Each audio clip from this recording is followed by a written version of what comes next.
못합니다.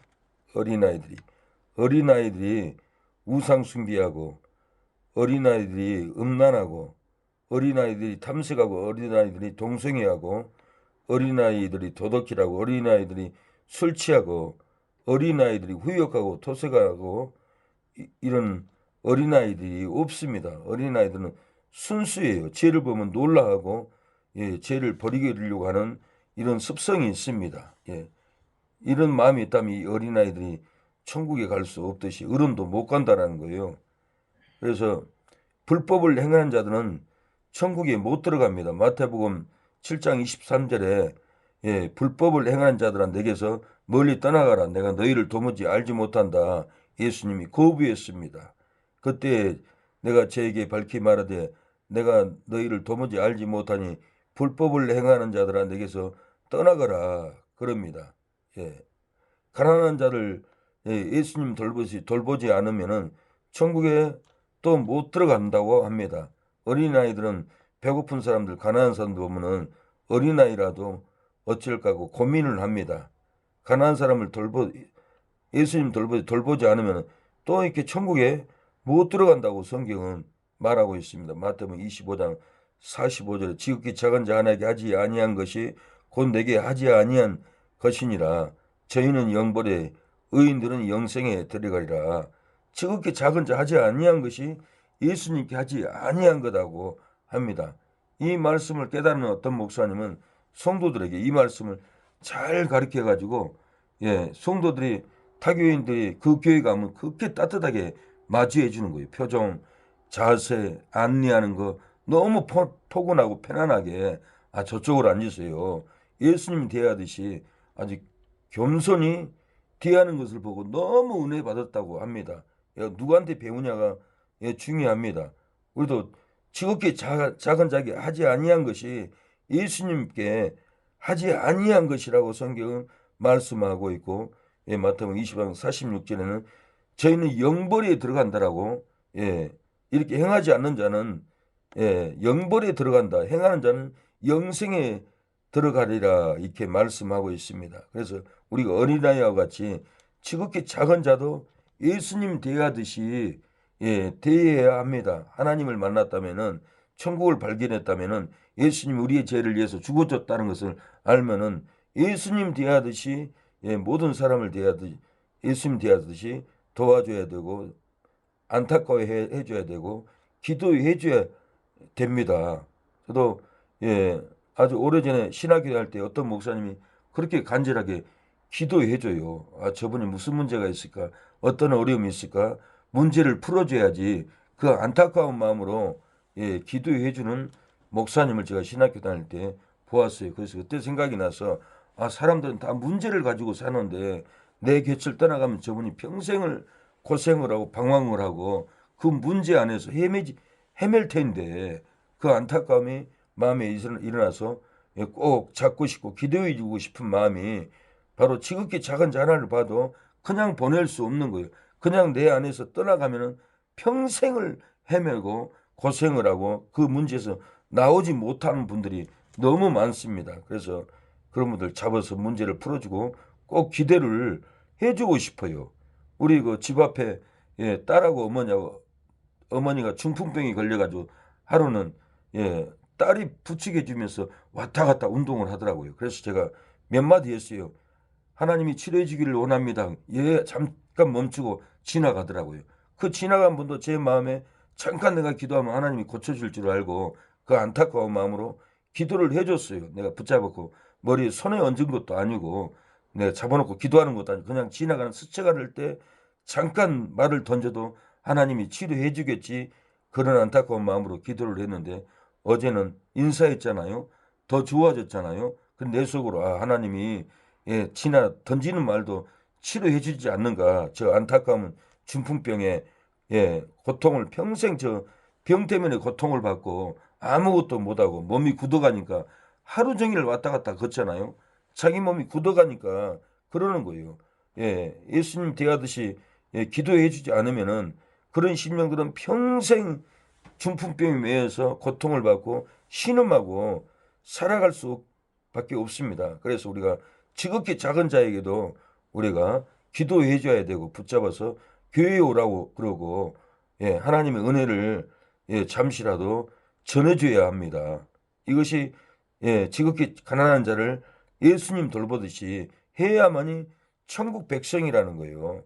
천국에 들어간다는 거예요. 이걸 못하면 천국에 분명히 못 들어간다고 저희는 영벌이 나와 있습니다. 우리가 아가페 사랑을 갖지 못하기 때문에 천국에 못 가죠. 불의를 행한 자는 천국에 못 들어간다고 성경은 말하고 있어요. 불의한 자는 예수님의 어린아이의 마음이 아닙니다. 그래서 건도서 6장 9절에 보면 불의한 자가 하나님의 나라를 알지 못하느냐, 미혹을 받지 말라. 음란하는 자나 우상 숭배하는 자나 간음하는 자나 남색하는 자나 탐색하는 자나 도덕이나 탐남하는 자나 술 취하는 자나 후욕하는 자나 토색하는 자들은 하나님의 나라를 유업으로 받지 못하리라. 제가 20대 때 유업으로 받지 못하는 것, 상급을 못하는 것보다 그렇게 생각을 했어요. 유업이라니까. 그래서 그렇게 상급을 못 받아도 술 먹고 다녔어요. 방탕했어요. 근데 하루는 교회 가서 다른 성경을 보니까 하나님의 나라에 들어가지 못하리라 이렇게 써졌더라고요. 그래서 제가 술을 끊어버렸어요. 인생은 술 때문에 가정도 말아먹고 자식도 말아먹고 아내도 말아먹고 온 가족을 말아먹는 것이 술입니다. 자기 인생을 송두리째 마셔버린 것이 술이에요. 가정의 환경을 깨버려요. 자식들도 방탕하게 합니다. 괴롭게 합니다. 이 술이 아무것도 아닌 거예요. 아니에요. 어제는 어떤 목사님은 술 취한 건 별거 아니다. 나 이것까지 따지지 않는다 하는데 성경은 그렇게 안 돼 있어요. 분명히 술 취하고도 교회는 갈 수 있어요. 마약을 하고도 교회는 갈 수 있어요. 교회는 누구든지 다 오는 거예요. 그런데 술 취하고 사역을 감당하는 것은 직분자들은 하나님이 관여합니다. 평신도는 신앙이 자라나지 않았으니까 그냥 내버려 둬요. 집사만 돼도 하나님이 영광을 위해서 하나님이 쳐버려요. 그래서 쓰러져 버리고 망하는 분들이 많아요. 직분자는 달라요. 그래서 직분자가 돼가지고는 술 취하면 안 돼요. 그래서 바울이 형제라 일컫는 자가 술 취하면은 그와 같은 밥도 먹지 말라고 했어요. 형제라 일컫는 자는 집사 직분을 받는 자를 얘기를 하는 거예요. 하나님의 영광이 있어요. 누구든지 예배는 드릴 수 있죠. 누구든지. 그러나 직분자는 이걸 끊고 나서 직분을 받아야 되는 거예요. 그래서 술은 아무것도 아닌 게 아니라 예수님 마태복음 24장에도 술 친구들로 술 먹고 싸우고 다투면 심판을 분명히 예수님 받는다고 얘기를 했어요. 그리고 레위기 11장에도 나답과 아비후가 술 취해가지고 예배를 드렸어요. 그리고 다른 불로 예배를 드렸어요. 자기들 방식으로 예배를 드렸어요. 그래서 하나님이 불이 나와서 그들을 삼켜 먹어버렸어요. 죽었죠. 그래서 9절 이하를 보면 네 족속들은 독주를 마시지 말라고 그랬어요. 독주를 마시는 레벨을 두란 성경 구절도 있어요. 잠언 30장 보면은 누메일이 왕입니다. 누멜의 어머니가 누메일아 왕이 독주를 먹는 것이 합당하지 않는다. 독주는 사망한 자에게 주어라 그럽니다. 죽고 싶은 사람들은 술을 먹도록 내비둬야만 자살을 안 합니다. 술을 먹으면 삼켜버려요. 그 문제를. 그리고 다음날에 일어납니다. 제가 신학교 다닐 때 명륜교회 윤 집사님 아들이 9천만 원 카드를 쓰고 불명예 제대로 제대하게 생겼어요. 그래서 부모를 죽이겠다고 돈 안 내놓으면은 칼 던지고 병 던지고 집에 가보니까 병 짜고 칼 짜고 난장판인 거예요. 그렇게 술 먹는다 하더라고. 술 못 먹게 하면 막 더 달라든다고 하더라고. 그래서 제가 집사님 놔두세요. 술 먹도록 놔두세요. 잠언 30장에 사망한 자에게는 술이 필요하다겠습니다. 그래야 자살하지 않습니다. 아 그런 말이 있냐고. 난 한 번 못 읽어봤다고 그래. 찾아서 읽어주니까 아 그러네요. 그냥 내버려 둬야겠네요. 안 그래도 우리를 죽이려고 하는데. 그래서 내버려 뒀더니 싸움이 멈췄어요. 그냥 나중에 술을 먹으니까 자살하지도 않고 그런 평안을 또 찾는 경우가 있어요. 자살하지 않는 경우가 있어요. 그러나 직분자들은 이 술을 끊어야 합니다. 그러니까 제가 세례 받기 전에 어느 집사님이 담임 목사님하고 막 싸우더라고요. 제 문제를 가지고. 왜 박결수 형제 세례를 안 주냐고. 교회 나온 지가 지금 몇 년이 됐는데도 왜 안 주냐고. 근데 나는 그때 당시 술 먹고 있었어요. 근데 목사님이 좀 기다려야 된다고 그러더라고요. 그리고 1년 동안 주의를 지켜야 되고 1년 동안 11조를 해야 되고 그리고 세상적인 술을 끊어야 된다고 그러더라고요. 그래서 저는 인내했어요. 나를 왜 세례를 안 주세요? 그리고 다투지 않았어요. 내가 세속적인 거 끊어야 세례를 받지. 끊고 세례를 받으니까 거듭남의 은총을 줬어요. 진리를 지키고 죄를 벗어버리니까 신앙이 세워졌고 담대했고 두려움을 이길 수가 있었어요. 근데 세상 거 다 하면서 세례를 받고 직분을 받으면 이게 큰 문제가 됩니다. 근데 어머니는 지금 세례 받을 수 있는 자격이 돼요. 영적으로도 그렇고 세상적으로 술도 안 먹고 그래서 빨리 준비해서 세례를 줘야 하나님이 또 기뻐하고 부흥도 되겠다 그런 생각이 듭니다. 교회가 집사님이 있어야 부흥이 됩니다. 그래서 그런 마음을 하나님이 주시더라고요. 그래서 우리가 직분자는 이렇게 불의를 하면 안 됩니다.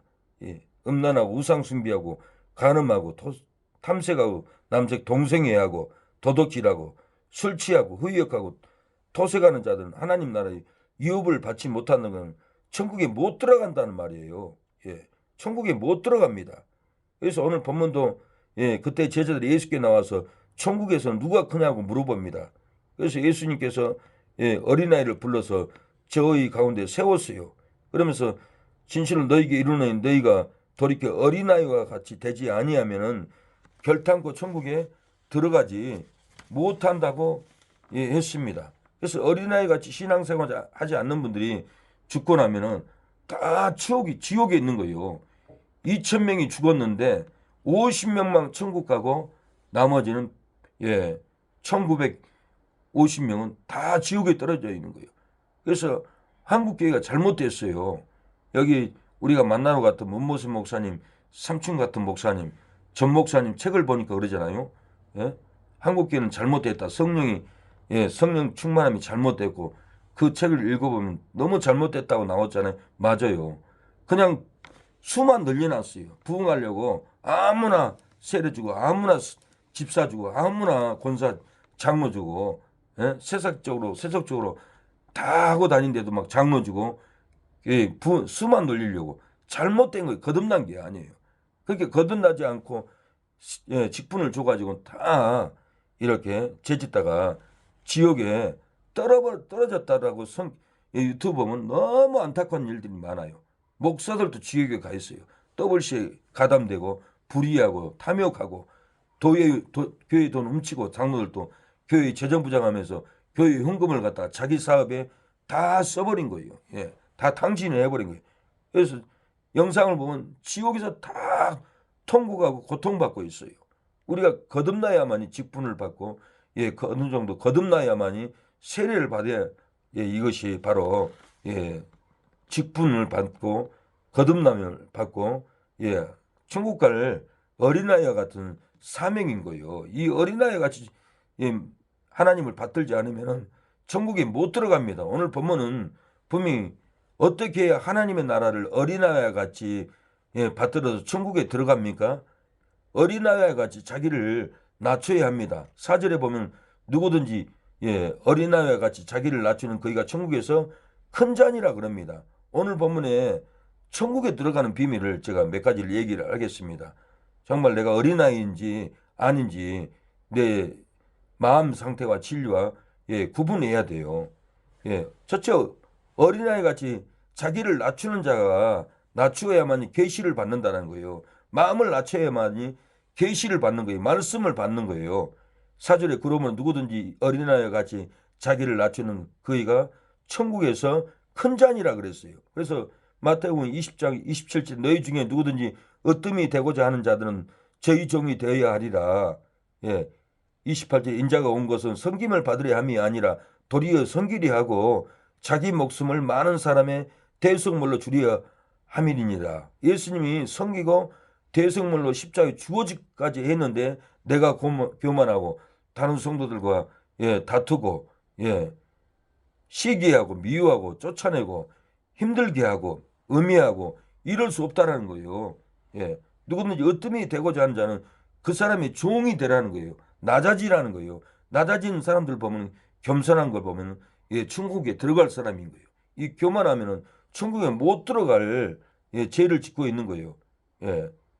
그래서 큰 자가 되기를 원하면 섬겨야 된다고 예수님은 말합니다. 마태복음 23장 11절 너희 중에 큰 자는 너희를 섬기는 자가 되어야 하리라. 누구든지 자기를 높이는 자는 낮아지고 누구든지 자기를 낮추는 자는 높아지리라. 그럽니다. 예. 그래서 우리가 예, 이 마태복음 11장 25절에도 아버지 이것을 지혜롭고 슬기는 자들에게는 숨기시고 어린아이에게는 나타내심을 감사하나 그랬어요. 세상적인 지혜, 세상적인 명예, 예, 이 슬기 있는 자들에게는 숨겼다라는 거예요. 예, 진리를, 생명을 숨겼어요. 얼굴을 숨겼어요. 세상적인 명예, 세상적인 지혜, 세상적인 권력, 예, 이런 슬기 있는 자들에게는 숨겨버렸다는 거예요. 누구한테 나타냈느냐? 어린아이들에게는 나타냈어요. 하나님의 진리의 얼굴을, 생명을 나타내버렸어요. 그래서 우리가 어린아이와 같이 마음을 낮춰야 합니다. 세상적인 지혜로 판단하고 세상적인 명예로 판단하고 세상적인 예, 돈과 재산으로 판단하면은 하나님이 숨겨버린다는 거예요. 그래서 너 잘났다. 네가 돈으로 예, 사는구나. 돈을 의지하는구나. 그렇게 하나님은 생각할 수밖에 없어요. 어린아이에게는 다 계시를 나타내고 생명을 나타내고 예수님의 얼굴을 나타냅니다. 그래서 우리가 가나안 여인처럼 겸손해야 돼요. 이 가나안 여인이 겸손해서 예, 그의 딸에게서 귀신이 떠나가고 구원을 받았습니다. 예수님이 내 딸을 구원을 받았다고 겸손한 가나안 여인에게 선포를 합니다. 마태복음 15장 26절에 대답하여 가라사대 자녀의 떡을 취하여 개들에게 던짐이 마땅치 아니하니라. 예, 자녀의 떡을 개들에게 이방인 너희 가나안 여인에게 던질 수 없다고 그랬어요. 근데 가나안 여인은 예, 맞다고 그럽니다. 개들도 주인의 상에 떨어지는 부스러기를 먹습니다. 부스러기라도 주세요. 이렇게 겸손했어요. 이런 마음을 가져야지 예, 달라들고 싸우고 왜 나를 그러냐, 예? 왜 나를 무시하느냐 그러지 말라는 거예요. 예, 교육자들에게 겸손하게 교육자를 대해야 됩니다. 예, 여자가 가려 주의 올소이다마는 개들도 제 주인의 상에서 떨어지는 부스러기를 먹나이다. 예, 이렇게 겸손하게 예수님에게 떨어지는 부스러기를 먹는다고 이렇게 겸손합니다. 그런데 요즘에는 예, 교회를 하나님을 안다 하면서 예, 다 목사들을 무시해요. 예, 사기꾼이라고 정죄하고 그러면은 목사들하고 상대를 못해요. 그러면 자기만 손해요. 하나님은 목사하고 교제하면 엄청난 복을 줍니다. 목사를 멀리하고 목사를 예, 사기꾼이라고 목사를 정죄하고 음해하고 그러면 자기만 손해요. 하나님은 목사를 만나게 해서 그 가정에 놀라운 복을 줘요. 대왕만 해도 병도 치료함을 받아요. 얼마나 놀라운 일입니까? 의사를 찾아가면 돈이 얼마나 많이 들어가요. 목사하고 얘기하면 중풍병도 나서버려요. 문제가 해결돼 버려요. 제가 경험해 보지 않고 하는 소리가 아니에요. 저도 놀라요. 나는 중풍병자 성도님하고 청계산에서 대화를 했어요. 성경적으로 말만 했어요. 예배드린 것도 아니에요. 근데 다음 날 두 발로 걸어와요. 자기 남편이 부축하고 와야 되니. 아니 어쩐 일입니까? 어떻게 걸어옵니까? 예 목사님 어제 목사님하고 대화했잖아요. 목사님하고 대화했는데 내가 중풍병이 나서버렸습니다. 그럽니다. 목사하고 대화만 해도 나서버리고 목사의 찬양만 들어도 목사의 기도만 들어도 치료해버린다는 거예요. 주먹만 혹도 떨어진다는 거예요. 누구하고 상대하고 싶겠어요? 국회의원입니까? 의사입니까? 명예 박사입니까? 돈 많은 부자입니까?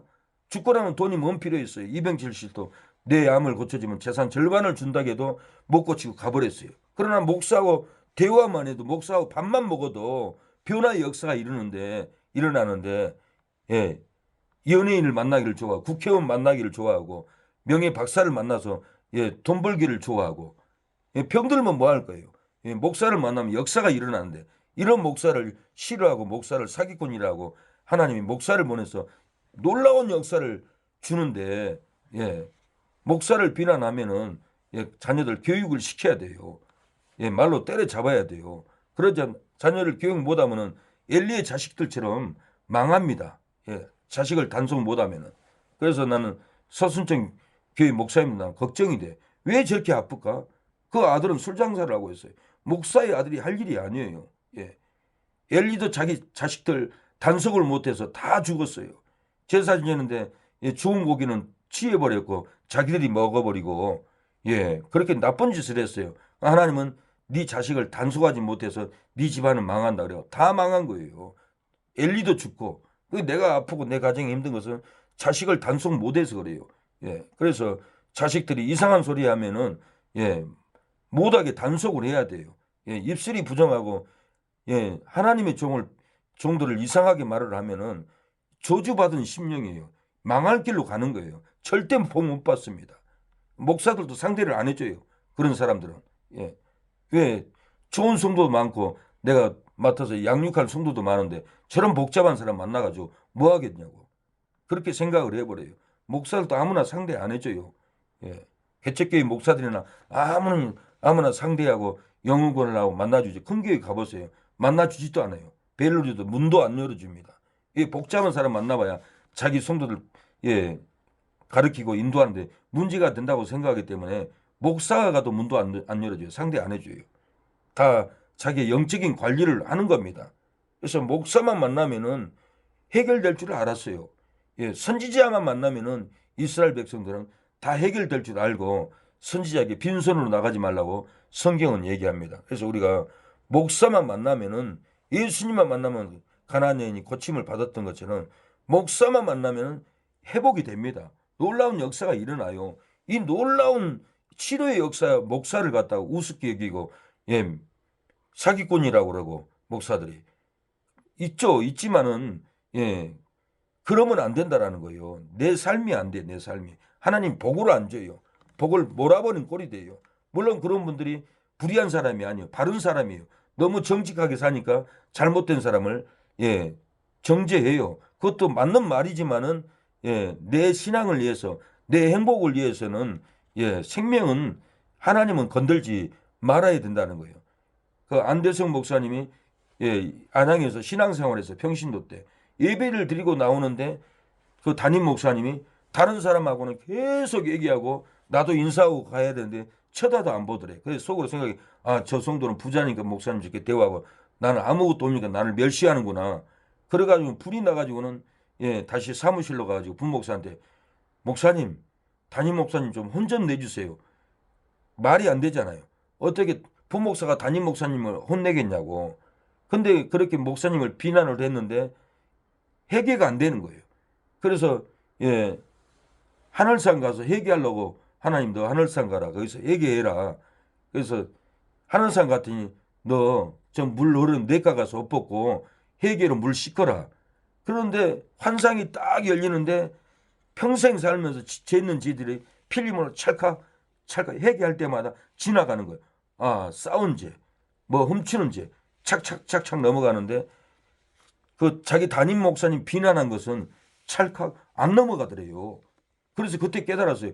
딴 짓은 해도 하나님이 금방 용서해도 목사님 욕을 하면은 비난하면은 회개가 안 되는 거예요. 그러니까 다른 것 죄는 저도 절대로 목사님들은 건들면 안 됩니다. 하나님이 쓰는 종이기 때문에 목사를 건드면은 하나님이 절대로 용서하지 않아요. 회개가 그렇게 힘들어요. 다른 죄는 저도 절대로 목사님하고는 다른 교회 목사님이라도 목사님들하고는 싸워도 안 되고 목사님들 실수해도 비난하면 안 돼요. 절대로 하면 안 돼요. 물론 잘못했죠. 잘못했지만은 하나님께 맡기고 내 신앙을 위해서 기도해야 돼요. 그래야만이 내가 인내가 생기고 성숙한 신앙이 되고 참는 것을 배우는 거예요. 그래야만이 내가 실수한 목사들이 저분이 나를 비난도 안 하고 귀한 성도구나 귀한 사모구나 보지 사건마다 보고 정지하고 비난하면은 사람으로 안 봐요. 사람은 속에는 다 생각이 있어요. 그래서 어찌하든지 우리는 다른 죄는 넘어져도 목사님들 실수에 대해서는 우리가 넘어가야 내가 잘 되고 복을 받고 내 자녀들이 귀신에서 벗어나요. 가나안 여인이 귀신 들린 내 딸을 고쳐달라고 지금 쫓아다니잖아요. 내 떡을 개들에게 던지기 마땅치 아니하니라. 여자가 주여 올소에다만 개들도 제 주인의 상에서 떨어지는 부스러기를 먹나이다. 이렇게 겸손했어요. 그러니까 예수님이 내 믿음이 크도다 내 소원대로 되리라 하신 그 시로부터 귀신 들린 그 딸이 나았다라고 했어요. 이렇게 자기를 낮춰야만이 구원의 메시지를 계시를 받아요. 낮춰야 돼요. 낮춰야만이 어린아이의 신앙입니다. 어떻게 하나님 나라를 어린아이 같이 받들어서 천국에 들어갑니까? 두 번째는 보면은 어린아이와 같이 부모를 의지하듯이 하나님을 의지해야 됩니다. 오늘 10절에 보니까 천사가 하나님을 항상 배운다고 했어요. 천사도 하나님을 의지하고 우리도 하나님을 의지합니다. 10절에 상가 이 소자 중 하나도 없인 여기지 말라 너희에게 말하노니 저희 천사들이 하늘에 계신 내 아버지 얼굴을 항상 배움느니라. 야곱도 베드로서 기도할 때 사닥다리가 천국까지 연결돼 가지고 천사들이 오르락 내리락 했어요. 야곱은 이때 하나님 아버지를 의지했어요. 우리도 하나님을 의지합니다. 어린아이는 부모를 의지해요. 부모가 없으면 못 살아요. 우리도 하나님을 어린아이와 같이 의지해야 된다는 거예요. 돈을 의지하고 권세를 의지하고 정치인을 의지하고 그러면 안 됩니다. 하나님만 의지해야 된다는 거예요. 그래서 신명기 17장 16절에는 왕된 자는 말을 많이 두지 말라겠어요. 말을 많이 얻으려고 백성을 애굽으로 가지 못하게 하라고 그랬어요. 돌아가게 말 것이니 이는 여호와께서 너희에게 이르시기를 너희가 후에는 그 길로 다시 돌아가지 말 것이라 하셨으며 17절은 아내를 많이 두어서 그 마음이 미혹되게 말 것이요. 이때는 아내를 몇 명이 두었잖아요. 아내를 많이 두지 말라고 그랬고 은금을 자기를 위하여 많이 쌓지 말 것이니라. 돈을 의지하지 말고 재산을 의지하지 말라는 거예요. 근데 요즘에는 얼마나 부자들이 많은지 몰라요. 건물 몇 채 가지고 있고 집도 몇 채 가지고 있고 선교 구제도 안 하면서 돈 자랑만 하고 재산 땅 의지, 돈 의지, 은금 의지, 하나님을 의지하는 거예요. 재산을 의지합니다. 그래서 어린아이와 같이 부모를 의지하듯이 우리는 하나님을 의지해야만이 천국에 들어갈 수 있는 심령이라는 거예요. 또 셋째는 어린아이 같이 젖을 사모하듯이 말씀을 사모해야 됩니다. 베드로전서 2장 2절에 보면 갓난 아이들과 같이 순전하고 신령한 젖을 사모하라. 이는 이로 말미암아 너희를 구원에 이르도록 하게 하려 함이라. 어린아이 같이 말씀을 사모해야만이 구원에 이른다는 거예요. 어린아이 같이 말씀을 사모하지 않으면은 구원에 이르지 못하는 세상 길로 가고 말씀을 붙잡지 않습니다. 그래서 어린아이 같이 헐떡이며 사모해야 된다는 거예요. 시편 119편 31절에 내가 주의 계명을 사모함으로 입을 열고 헐떡였나이다. 헐떡이듯이 말씀을 사모해야 합니다. 세상 텔레비 보고 영화 보고 하면은 헐떡이는 것이 사라져요. 정신이 빼앗겨요. 말씀을 사모하지 않아요. 꿀을 먹듯이 말씀을 달게 받아들여야 헐떡여야만이 어린아이 신앙입니다. 그래서 사도행전 17장을 보면은 베레아 사람들이 간절한 마음으로 말씀을 받고 날마다 성경을 상고했다라고 그래서 이 말씀이 무슨 뜻일까? 무슨 말씀일까? 날마다 새벽마다 말씀을 배우고 상고하고 헐떡여야 되는 거예요. 그래서 사도행전 17장 11절에 베레아 사람들은 데살로니가 있는 사람보다 더 신사적이어서 간절한 마음으로 말씀을 받고 이것이 그러한가 하여 날마다 성경을 상고함으로 그랬어요. 우리가 날마다 성경을 구원의 메시지를 상고해야 합니다. 그래서 그 중에 믿는 사람이 많다라고 그랬어요. 또 헬라의 기부인과 남자가 적지 아니하게 말씀을 상고했다라고 그럽니다. 구약의 선지자들도 예수님이 이렇게 오셔서 구원하고 성령을 부어주고 이 말씀을 선지자들도 자기 속에 있는 그리스도의 영을 연구했다라고 그랬어요. 선지자들 속에 구약의 선지자 심령에 그리스도의 성령이 계셨어요. 자기 속에 있는 영이 십자가에 죽고 부활한 것을 성경을 통해서 어느 때인가 어느 시대인가 이것을 연구했다라는 거예요. 그래서 이 진리를 봐도 선지자들 속에 계신 그리스도의 영을 이렇게 선지자들이 연구했구나. 그러면서 저도 성경을 연구해야 되겠구나. 그래서 깊이 성경을 저도 상고하면서 방바닥에서 앉아가 일주일에 한 권 읽은 적이 있어요. 연속 3주 3권을 읽은 적이 있고 신학교에 다닐 때도 성경을 30독을 했어요. 우리 은삼 목사님 강에서 주석을 3번을 창세기부터 계시록까지 성경을 상고하면서 연구했던 것은 이런 구약의 선지자들도 속에 있는 영을 연구했는데 그런 믿음이 들어왔어요. 그래서 베드로전서 1장 11절에 자기 속에 계신 그리스도의 영이 그 받으실 고난과 후에 얻으실 영광을 미리 증거하여 어느 시 어떠한 때를 지시하신지 상고하니라 그랬어요. 우리가 말씀을 상고해야 돼요. 지금은 재림 때 예수님이 언제 올까 말씀을 상고하고 기다려야 돼요. 제가 말을 많이 했잖아요. 언제 예수님이 오는가. 다니엘 9장을 보면은 그가 언약을 맺을 때 예수님이 와요. 그가 언약을 맺는다. 평화의 언약이에요. 적그리스도와 이스라엘과 언약을 맺어요. 이슬람과 이스라엘 언약을 맺어요. 그리고 돔 사원을 이슬람 사원을 예루살렘 성 자리에 헐어버리고 거기에다가 다시 예루살렘 성을 지어요. 그럼 7년 대환란이 시작되는 거예요. 그가 와서 언약을 한다. 또 그가 제사를 폐해버린다라고 했어요. 3년만 지나면 이스라엘 백성들이 제사를 못 지내도록 폐해버린 거예요. 대환란인 거예요. 그때가 되면은 예수님이 어느 시 어떠한 때를 지시한지 상고한지라 했는데 그때가 되면은 예수님이 공중에 재림해서 대환란 때 불심판을 합니다. 지옥에 보내버린 거예요. 다 잡아가지고 거짓 선지자도 잡아버린 거예요. 그래서 어느 때인지를 우리가 알고 있어야 돼. 세상 돌아가는 거 보면 악법으로 예배를 못 드리게 해요. 그때는 그래서 벌써 코로나 기간에 예배를 못 드리게 했잖아요. 그래서 그건 예표적인 내가 보는 게 예표적인 거예요. 진짜 예배 못 드리는 시대가 악법을 통과해가지고 기독교를 박해하면 그때는 예수님이 올 때인 것을 알고 우리가 그 시를 기다려야 돼요. 그래서 동방 박사들이 하늘의 별을 보고 따라왔어요. 그것도 예언이 됐어요. 별을 보고 따라온 것은 별이 뜨면은 메시아가 온다는 그때를 알고 있었어요. 이스라엘 백성들이 바벨론 포로의 삶을 살면서 우리가 이 포로에서 해방될 때는 어느 때인가 성경을 통해서 알았어요. 민수기 24장 17절에 한 별이 야곱에서 떠올라서 소동하는 자 2편에서 저편까지 다 멸한다라는 예언이었어요. 메시아가 온다는 말인 거예요. 그래서 동방박사들이 하늘의 별을 보고 마태복음 2장을 보면 헤롯궁에 가서 이스라엘 왕으로 나신 어디가 있느냐 소동이 일어났다라고 그랬어요. 그래서 헤롯이 서기관들을 불러서 메시아가 어디서 태어나느냐 성경을 얘기해달라. 서기관들이 베들레헴에서 태어난다고 성경을 읽어주는 거예요. 그래서 헤롯이 동방박사들에게 베들레헴으로 가보세요. 가면은 하나님의 아들이 있을 겁니다.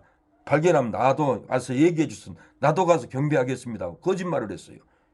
그래서 이 헤롯이 2살 이하는 다 죽여버렸어요. 자기가 왕인데 하나님의 아들이 왕이다. 안 되겠다. 다 죽여버렸어요. 얼마나 많은 어린아이들이 죽임을 당했는지 몰라요. 그래서 이것도 베들레헴에서 태어난다는 것은 어느 때 어느 시 분명히 서기관들이 읽어줬어요. 헤롯에게. 그 말씀대로 예수님이 베들레헴 마국간에서 태어났던 거예요. 그러니까 이 선지자들이 어느 시 어떤 때를 지시한지 상고하니라 성경을 상고했다는 거예요. 우리도 앞으로 예수님이 언제 올까 세상의 변화를 보고 우리가 기다려야지 안 기다리면은 신부단장하는 게 아니에요. 세마포를 못 입어요. 그래서 이 악인들이 이스라엘 땅에 사돔 이슬람 사원을 헐어버리고 이스라엘과 이슬람과 평화의 언약을 맺고 거기다가 예루살렘 성전을 지면 대환란 7년이 이제 시작되는구나. 눈을 떠야 돼요.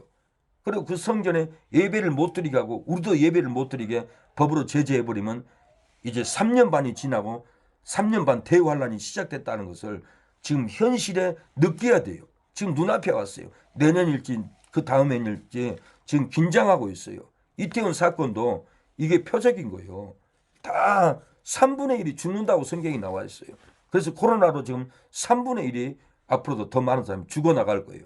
이런 환경을 보면 예수님이 지금 눈앞에 왔구나. 바로 성경이 예언한 재림의 때구나. 우리가 무장하고 기다리고 천국으로 이사할 준비를 해야 된다는 거예요. 이런 준비를 하는 것이 어린아이 신앙인 거예요. 어린아이가 젖을 사모하듯이 어린아이 성도들은 말씀을 꿀송이보다 달고 헐떡이고 말씀을 받아들이지 말씀이 딱딱한 게 아니에요. 말씀이 불편한 게 아니에요. 말씀은 생명이에요. 이 어린아이 같이 우리가 말씀을 받아들일 때 천국에 들어갑니다. 네 번째는 어린아이 같이 죄를 버리고 들어야 합니다. 오늘 본문은 예수님이 분명히 어린아이 같이 되지 않으면 천국에 못 들어간다 그러면서 이 본문은 다 연관이 돼서 뭔 소리 하는가. 그냥 성경을 읽는 게 아니에요. 8절에 보면은 만일 내 손이나 내 발이나 너를 범죄케 하거든 찍어내어 버리라. 불구자나 철뚝바로 영생에 들어가는 것이 두 손과 두 발로 가지고 영원한 불에 던지는 것보다 나으니라. 9절에도 내 눈이 너를 범죄케 하거든 빼어버리라 그랬어요. 빼어버려버리라는 거예요. 하늘로 영생에 들어가는 것이 두 눈을 가지고 지옥에 던지는 것보다 낫다. 찍어내 버리라는 거예요. 어린아이 신앙은 죄를 버려버립니다. 더러운 것을 버려버리는 습성이 있어요. 더러운 것을 왜 짓겠어요? 벌레 한 마리만 봐도 어린아이들은 놀래서 버리잖아요. 넘어지면 똥 묻어도 더러워서 어린아이들은 엄마 똥 묻었어 하고 막 울어요. 근데 어른들은 똥 묻어도 똥 범벅이 돼도 울지도 않아요. 어린아이 신앙으로 죄를 벗어버리라는 거예요. 벗어버려야, 던져버려야 어린아이 심령입니다. 그래서 고린도서 14장 20절에 형제들아 지혜에는 어린아이가 되지 말고 악에는 어린아이가 되라. 악에는 어린아이가 되라. 악을 버리라는 거예요. 악한 짓을 하지 말라는 거예요. 어린아이가 악한 짓 절대 안 합니다. 그래서 지혜에 장성한 사람이 되라는 거예요. 그래서 모든 것을 버리고 예수님을 쫓아야만이 우리가 배를 받고 영생에 들어갑니다. 그래서 예수님이 모든 것을 버리고 제자들이 그럽니다. 베드로가 말합니다. 보소서 우리가 모든 것을 버리고 주를 쫓았습니다. 그런데 우리가 무엇을 얻겠습니까? 예수님을 쫓기 위해서 나의 부모도 물고기도 배도 재산도 집도 다 버리고 예수님만 쫓았는데 광야든지 사마리아든지 바닷가든지 산이든지 다 버리고 예수님을 쫓았는데 우리가 무엇을 얻으리까 그럽니다. 그래서 예수님이 분명히 상급을 얘기합니다. 12지파를 이스라엘 12지파를 심판한다는 거예요. 보좌에 앉아서 너희들 12보좌에 앉아서 이스라엘 12지파를 심판하리라. 심판의 권세를 줘버리고 또 심판뿐만 아니라 여러 배를 받는다고 그랬어요. 그러면서 영생을 상속한다고 그랬어요. 또 내 이름을 위하여 집이나 형제나 자매나 부모나 자식이나 전토를 벌인 자마다 여러 배를 받고 또 영생을 상속하리라. 모든 것을 버리고 예수님을 쫓으면 가난해도 굶어도 집이 없어도 집 없이 산에 살아도 능멸을 당해도 옷을 겨울옷을 여름에 입고 다녀도 능멸을 당해도 여러 배를 받고 상속을 하리라. 심판자가 된다. 그럽니다. 저는 악법을 막기 위해서 애국 운동을 나라를 지키고 한국교회를 지키다 보면은 어디서 돈 주는 것이 없어요. 그리고 나라를 지키는 일을 하면은 가장 핍박하는 사람이 안 믿는 사람이 아니에요. 믿는 사람들이 더 핍박이에요. 제정신이 아니라고 정신병자라고 그럽니다. 우리가 복음을 전하면 안 믿는 사람이 정신병자라고 그러잖아요. 그런데 나라 지키는 일하면 나라 지키는 목사를 정신병자로 봐요. 정상으로 안 봐요. 그러다 보니까 누가 돈을 주겠어요? 그래서 제가 여름 바지가 없었어요. 겨울 바지를 입고 법원 앞에 불법 전자개피 정창호 목사님하고 행정법원에 같이 소송도 걸고 거기서 시위를 했어요. 그리고 사랑의 교회 가가지고는 정심의 수요일날 직장 예배를 드려요. 그 예배 드리면 식사를 줍니다. 그래서 목사님들하고 권사님 집사님 같이 식사를 먹고 앉아있는데 나 집사님 목사님 저 자매 봐요. 세상에 모질하게 겨울 바지 입고 다녀요. 그러는 거예요. 근데 그 자매가 정신이 정상이 아니고 노숙자인 거예요. 누가 바지를 주겠어요. 그래서 제가 그랬어요. 집사님 나도 겨울 바지 입고 다녀요. 그러니까 목사님 왜 이렇게 겨울 바지 입고 다니고 그런 거예요. 일반인들 이해를 못해요. 아니 목사가 돈 버는 것도 아니고 이 나라 지킨 일을 하는데 누가 주고 하겠냐고. 누가 바지를 사주겠어요. 그런 마음으로 얘기를 했어요. 이해를 못하는 거예요. 근데 저는 그것을 부끄럽게 절대 생각하지 않아요. 이 나라를 한국교회를 지키기 위해서는 내가 이렇게 어렵게 사는 것은 절대로 부끄러운 것이 아니에요. 저는 돈을 많이 벌었던 사람이에요. 주의 영광을 위해서 복음을 전하기 위해서 나라를 지키기 위해서 내가 겨울바지 입고 다니는 것은 주께 영광을 드리는 거예요. 예수님도 오늘 마태복음 19장에 다 버리고 나를 쫓는 자는 여러 배를 받고 영생을 얻는다고 했어요. 12지파를 심판한다라고 그랬어요. 주를 위해서, 주님이 시키는 일을 위해서 우리가 이렇게 돈 없이 집이 없고 교회 하다가 월세못 오고 쫓겨나면 산에 바위에서 자고, 이게 부끄러운 것이 아니에요. 주를 위해서 고난을 당하는 것은 절대로 부끄러운 일이 아닙니다. 영광입니다. 하나님께 상급을 받습니다. 이렇게 못 사는 것이 부끄러운 건데, 집 몇 채 사고 자식들에게 집을 다 사주고 그러면서 누리면서 없는 목사들 멸시하고 정죄하고, 그것이 부끄러운 일인데도 그것이 부끄러운 일이 아니라고 생각해요. 자기들이 잘 믿어서 물권을 얻어서 복을 받았다고 생각해요. 그것도 물론 맞는 얘기죠. 근데 그런 걸 집어얻고 어렵게 사는 목사를 갖다가 없다고 멸시하는 것은, 그것은 정상이 아니라는 거예요. 구약의 선지자를 보면 다 집 없이 하나님이 시키는 대로 가고 잠잘 때도 없었어요. 엘리사도 잠잘 때도 없지만은 수뉉 여인이 자기 집을 준비해서 교묘하게 정성으로 책상도 준비하고 먹을 것도 준비하고 하나님이 수뉉 여인을 통해서 대접을 받게 했어요. 그 까마귀를 통해서라도 하나님이 먹였어요. 어려울 때. 그래서 지금도 사랑 까마귀를 보내서 먹고 살게끔 사역을 하게 합니다. 목사는 그렇게 살아야만 그게 영광인 거예요. 부자로 살고 떵떵거리고 살면은 가난한 사람들이 실망해요. 아, 목사도 저렇게 잘 먹고 잘 사는데 우리는 이게 뭔가, 얼마나 낙심하겠어요. 그래서 하나님은 부자도 있지만 가난한 목사는 가난한 사람들 위로하기 위해서 그분보다 더 힘들게 살아가게 한다는 거예요. 그래서 우리가 어린아이 같이 죄를 버려야 됩니다. 죄를 버리고 드리는 삶을 살아야 돼요. 그래야만이 어린아이인 거예요. 요한복음 6장에 보면은 5천 명을 먹였던 것은 어른들이 보리떡 5개 물고기 2개를 내놓지 않았어요. 어린아이가 내놨어요.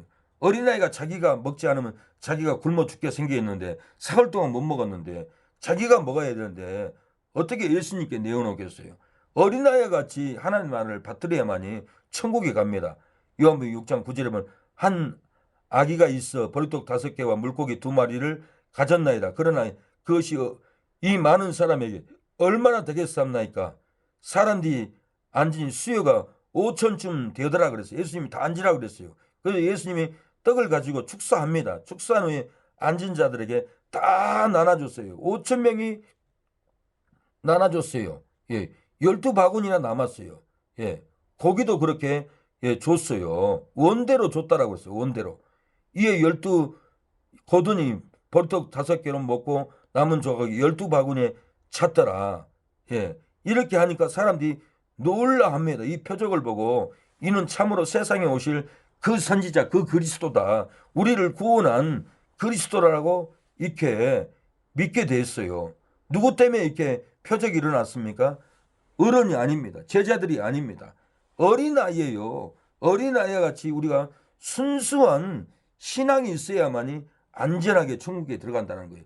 내가 어른처럼 욕심을 부리고 어른처럼 살면은 천국에 못 들어갑니다. 정말 이 어린아이 신앙을 가져야만이 천국에 들어갑니다. 어린아이는 죄를 버리고 드린다라고 했습니다. 어린아이는 젖을 사모하듯이 하나님의 말씀을 사모한다라고 했어요. 어린아이는 부모를 의지하듯이 하나님을 의지하는 거예요. 어린아이는 자기를 낮출 때 하나님께 계시를 받습니다. 높으면 말씀을 못 받아요. 생명을 못 받아요. 낮춰야 돼요. 나 죽었습니다. 머리를 숙여야 돼요. 그래야만이 말씀을 받습니다. 이스라엘 땅에 예배당에 들어가면은 문이 2개가 아니에요. 3개가 아니에요. 문이 딱 하나밖에 없어요. 문도 조그만 문이에요. 아무리 교회 건물이 커도 고개를 숙여야 돼요. 문이 150도 안 돼요. 높이가. 그래서 그 문은 머리를 숙이고 들어가야, 겸손한 마음으로 머리를 숙이고 들어가야만이 그 예배당 안에서 계시의 말씀을 받습니다. 예수님이 지금 그 말을 하고 있는 거예요.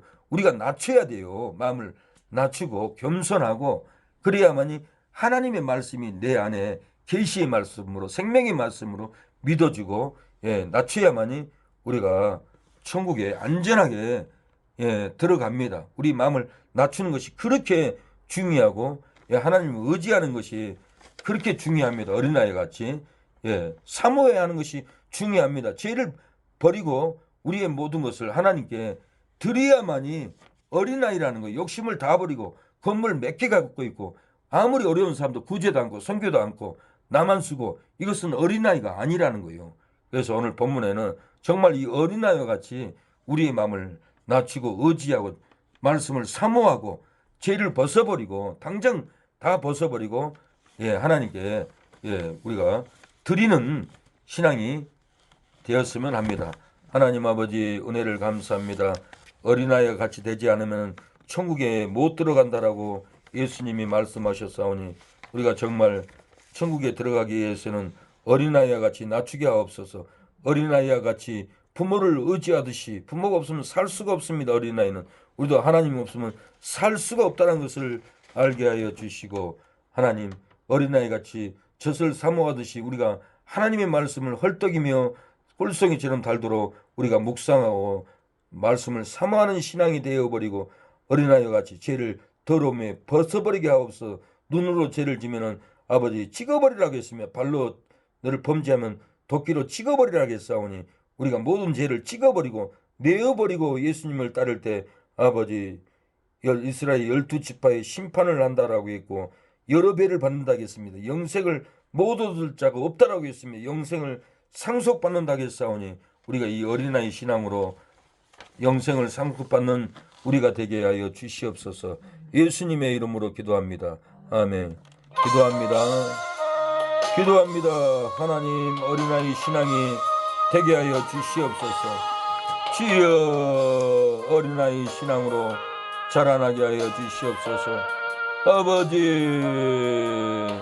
어린아이가 되기를 원합니다.